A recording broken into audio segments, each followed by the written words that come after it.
आदतें नस्लों की पहचान करा देती हैं। हमारी आदतें, इखलाक, तर्ज अमल हमारे खून और नस्ल की पहचान करा देते हैं। जैसा कि एक बादशाह के पास अजनबी शख्स नौकरी की तलब के लिए हाजिर हुआ।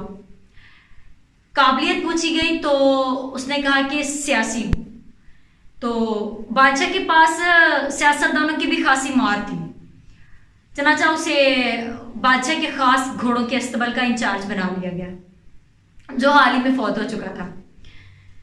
कुछ अरसा गुजरने के बाद बादशाह ने उसे अपने सबसे खास अजीज और महंगे घोड़े के बारे में दरियाफ्त किया।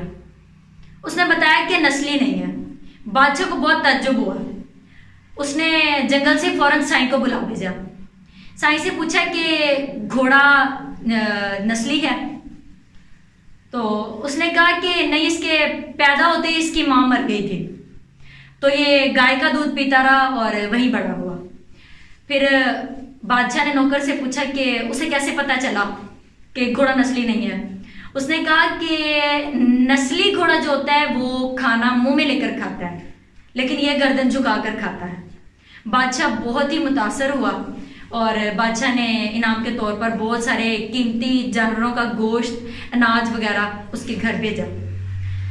तो और उसे इसके साथ साथ मलका के महल में तयन कर दिया।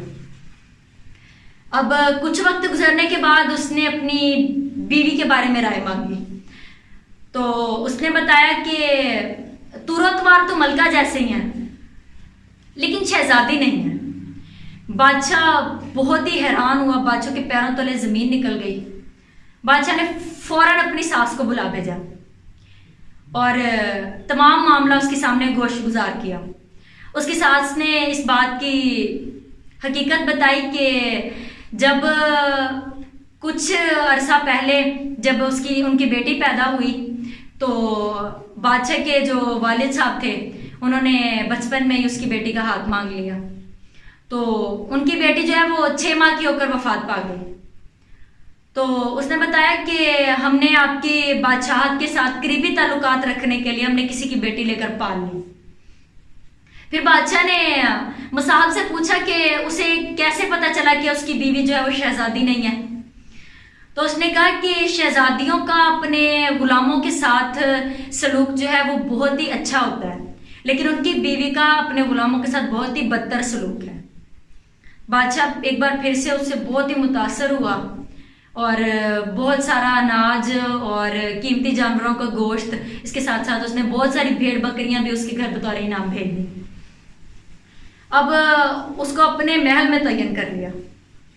कुछ अर्सा गुजरने के बाद बादशाह ने उसे अपने बारे में दरियाफ्त किया कि बादशाह के बारे में उसका क्या ख्याल है। तो उसने कहा कि जान की अमान का वादा कीजिए। बादशाह के वादा करने पर उसने कहा कि ना तो आप बादशाह हैं और ना ही आपका चाल चलन बादशाहों जैसा है। तो बादशाह को गुस्सा आ गया। बादशाह ने फौरन अपनी माँ के पास गया और अपनी माँ से पूछा कि मैं कौन हूँ और मैं किसका बेटा हूँ। तो उसकी माँ ने कहा कि बेटा ये सच है कि आप हमारे बेटे नहीं हो, हमारी औलाद नहीं थी, तो हमने आपको एक चरवाहे से लेकर पाला था। तो बादशाह ने फिर मुसाहिब से पूछा कि उसे कैसे पता चला कि वो एक बादशाह नहीं है।